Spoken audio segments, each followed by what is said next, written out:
What could cause a Norwegian soldier, an aid worker praised for saving lives, to become a global symbol of treason?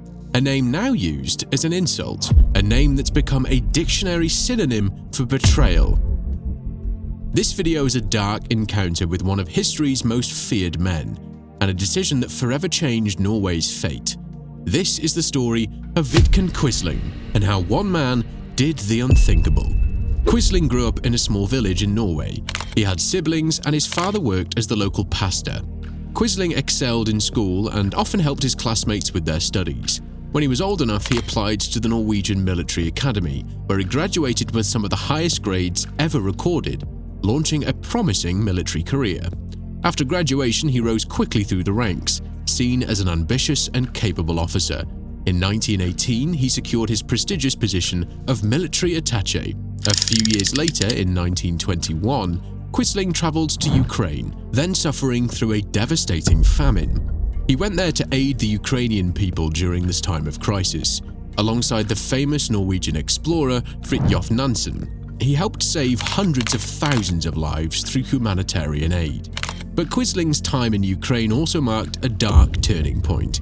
He witnessed unspeakable human suffering and gruesome atrocities. The famine drove people to utter desperation. One story recounts how he encountered a mother who, driven mad by hunger, had killed her 2 children, cooked them, and eaten them.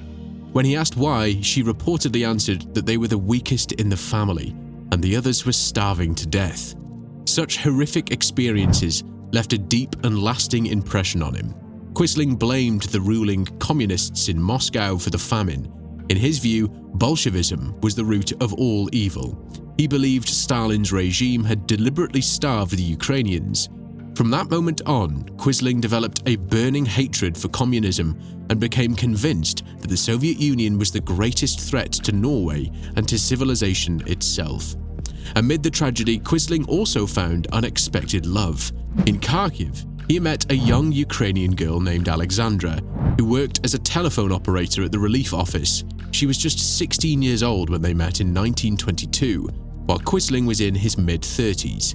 Despite his racist beliefs and obsession with the Nordic race, Quisling justified the relationship with a fantasy that Alexandra descended from Norwegian Vikings who had once settled in Eastern Europe. Eventually, Quisling left Alexandra for another Ukrainian woman named Maria. In a bizarre turn of events, he adopted Alexandra as his daughter while marrying Maria.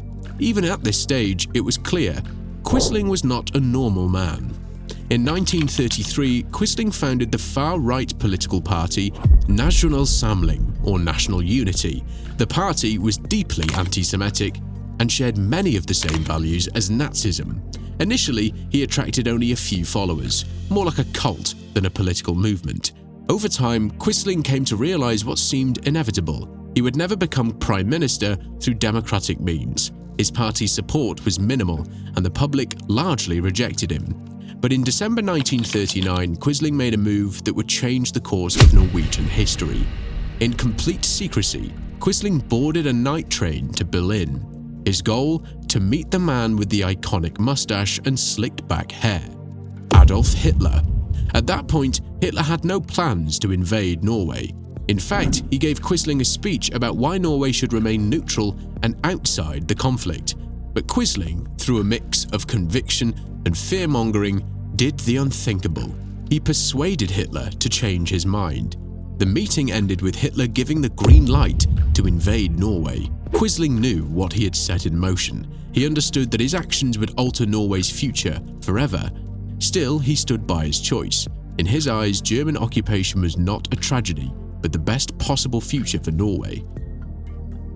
After the meeting with Hitler, Quisling listened obsessively to the radio, day and night, not in fear, but in excitement.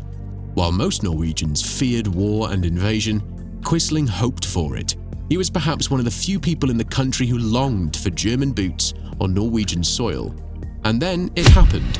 On April 8, 1940, German warships and bombers attacked Norway. The invasion had begun. Quisling was ecstatic, and this was the moment he'd been waiting for. Without hesitation, he marched into the studio of the national radio broadcaster and took control. In one of the most shocking moments in Norwegian history, he delivered a speech to the people, effectively carrying out a coup on live radio. In the speech he said, "Norwegian women and Norwegian men.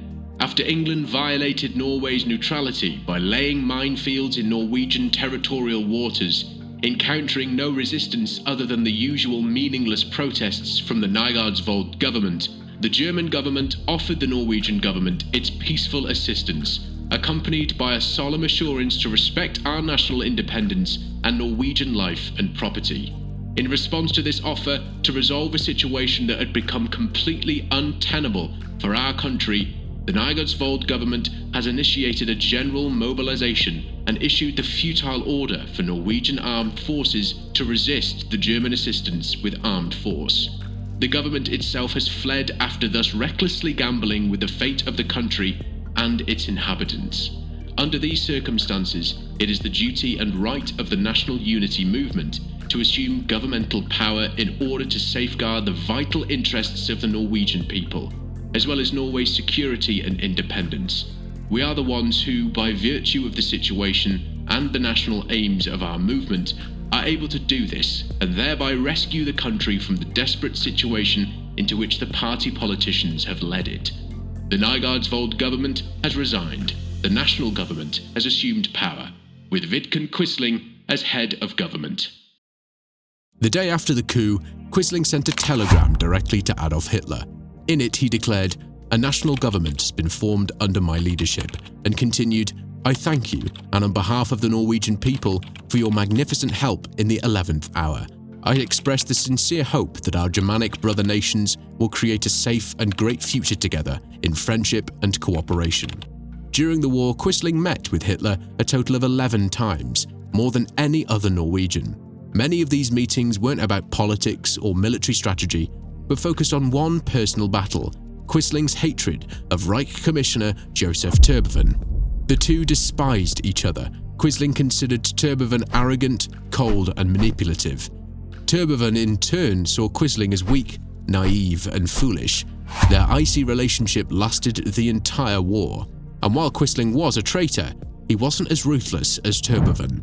Where Terboven executed Norwegians who defied orders, Quisling was deeply disturbed, especially when young Norwegians were shot without trial. That was a line he rarely crossed.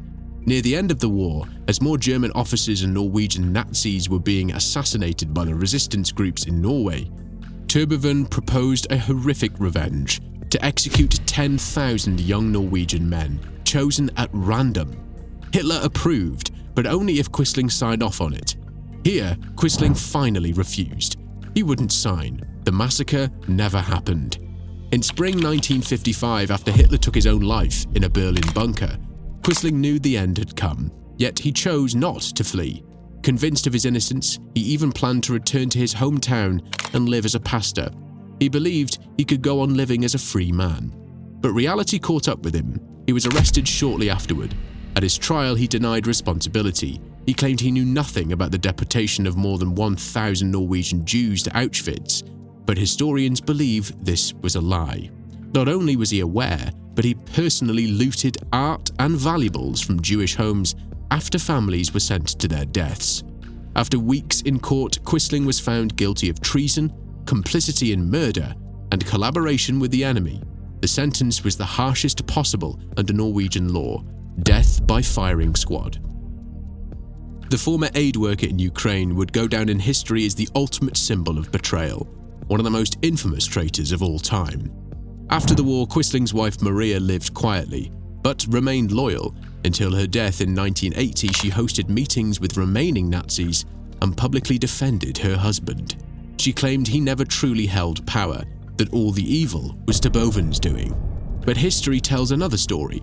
Quisling was the one who travelled to Berlin and asked for the invasion. He signed many death sentences with his own hand. There are always two sides to a story, but one thing is undeniable: Vidkun Quisling betrayed his country and sacrificed innocent lives for power.